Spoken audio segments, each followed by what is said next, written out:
Welcome to the aaronzero show, broadcasting live from the city of Delhi, very important city, and it's boiling now. It's 33 degrees centigrade, about 90 degrees Fahrenheit, and I'm feeling so hot.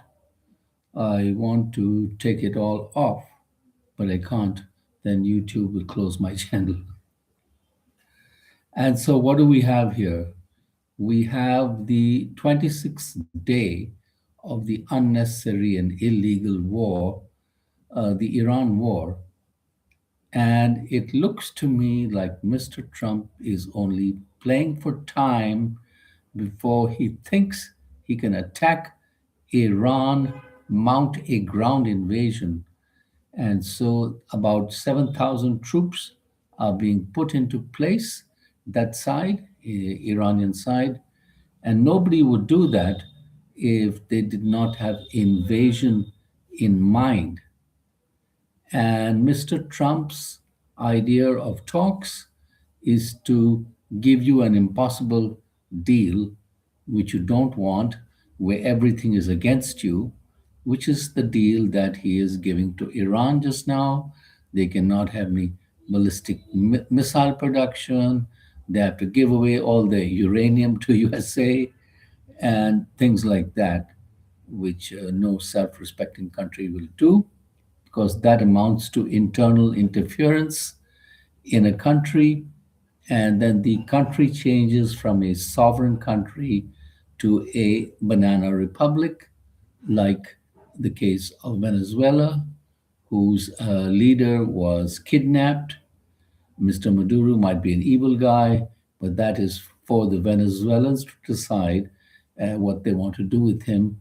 Similarly, for Ayatollah Khamenei of Iran, he might have been an evil guy, but then that's for the people of Iran to decide, not for some other country called USA, who has an eye on their oil and other minerals, etc., which they want to take hold of. And also, it's a hegemonistic way of thinking, as the great Jeffrey Sachs would say, noted Columbia professor who is of Jewish origin and has come out very strongly against Israel, calling them a rogue state. And of course, Netanyahu is a war criminal, having killed already more than 100,000 Palestinians or more. Who knows the exact number? That will have to be found out, and hopefully there will be a accountability as well as Mr. Trump. I mean, the Iranians, of course, call the Trump government the Eppenstein coalition. So they really have a very good sense of humor, the Iranians, after being bombed daily by Israel and USA. And they also say that Mr. Trump is negotiating with himself, which I somehow found very funny. So, what a good sense of humor the Iranian government has. Kudos to them in this difficult time, stressful time. The bonus is that Israel is getting a taste of its medicine. It's getting hammered by Iranian ballistic missiles for the first time. And I believe a lot of Tel Aviv and Jerusalem is slowly transforming into ruins, like was the case for Gaza in the two-year war, two plus year war, where Gaza has been reduced really all to rubble. You cannot uh, see any building standing there.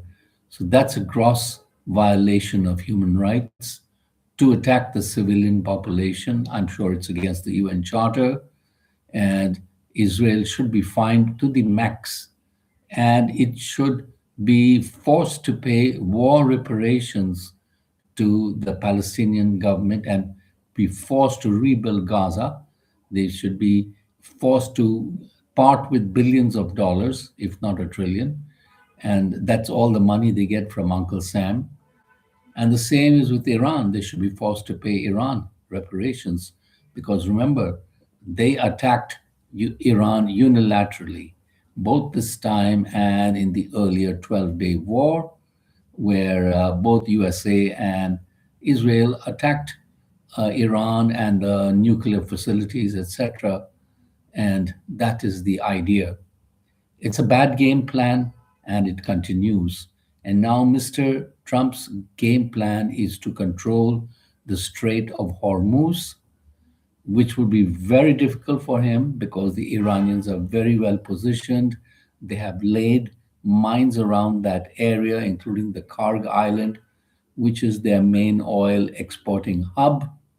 So it would be really an uphill battle in which a lot of innocent Marines would be killed. This is my assessment of the situation. You can check out the other channels to see what they assess. But do also check out Jeffrey Sachs. Anything he says is the pure truth and nothing but the truth. Of course, the US comics are also right there on the money. Jimmy Kimmel, Stephen Colbert, Jon Stewart, Seth Meyers, etc. They have the pulse of the moment right in their words. So do check out those channels too. It's amazing what it is.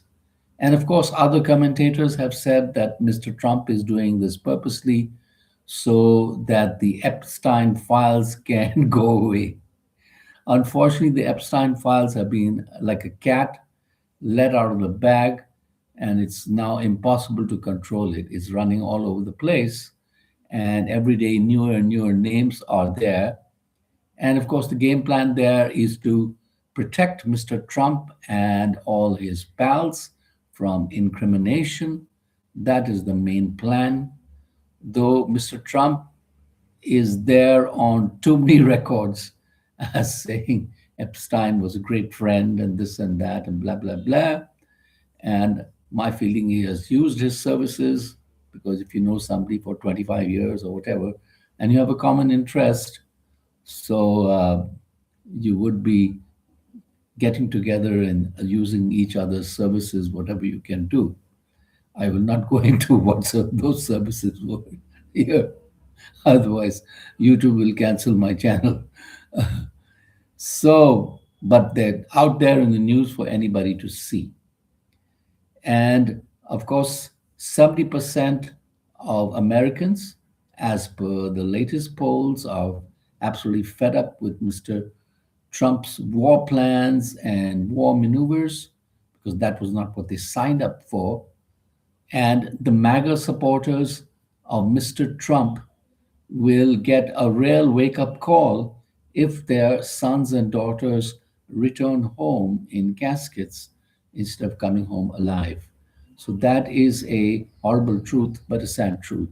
And that's the reality of war, which is foisted upon by leaders who sit in comfortable, plush offices, have a caviar or a couple of cocktails or vodka, etc., and that's the end of the day for them. While maybe 1,000 people got killed or 2,000, they don't care. You could ask Mr. Putin about that in the unjust and illegal war in Ukraine, which has gone on for I think 4 years. It's the fifth year.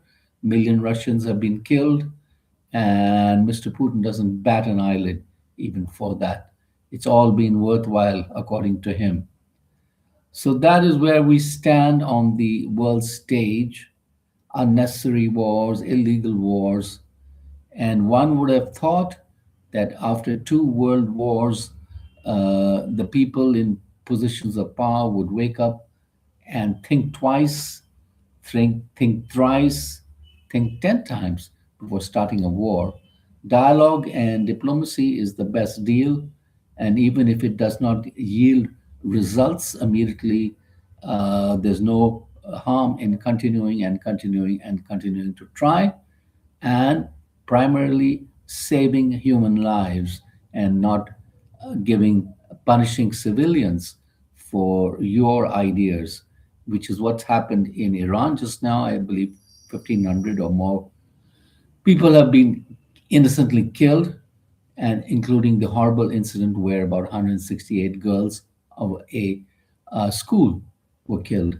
I think that is unforgivable, basically, and those who have caused it must be held accountable and must not get away with this brand of violence, state sponsored murder. That's what it is. Well, what we can keep on talking about the Iran war for hours, but I don't think you want to know about that. What do we have in the Delhi news? Well, the gas connections are there. According to the government, there's plenty of supply of the LPG, and people should not hoard it and whatever.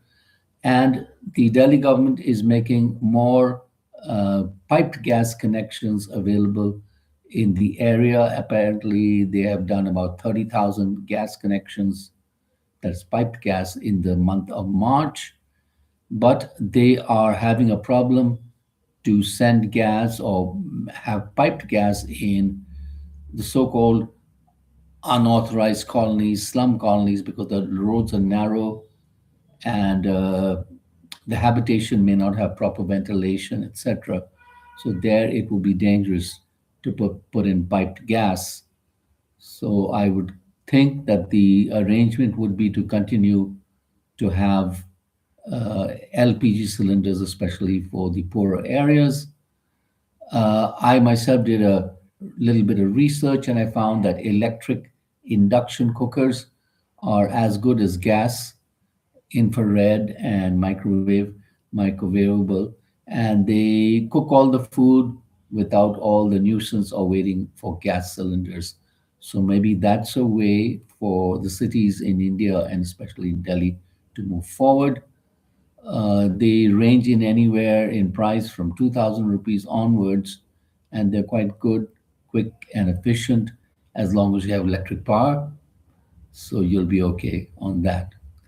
We have a film festival which has been inaugurated in the city of Delhi by Delhi Chief Minister Rekha Gupta, and some of the stars were there, including Hema Malini, Sharmila Tagore, Kangana Ranaut, and other stars. So it is the first um, entrance of Delhi as a creative city, according to the Delhi Chief Minister, and storytelling and all that will take over. And who knows, maybe down the road, Delhi will be known for filmmaking like the iconic city of Mumbai, or as I know it, Bombay. So, on that note, we leave you and thank you for watching. Subscribe by the billion and have a great day.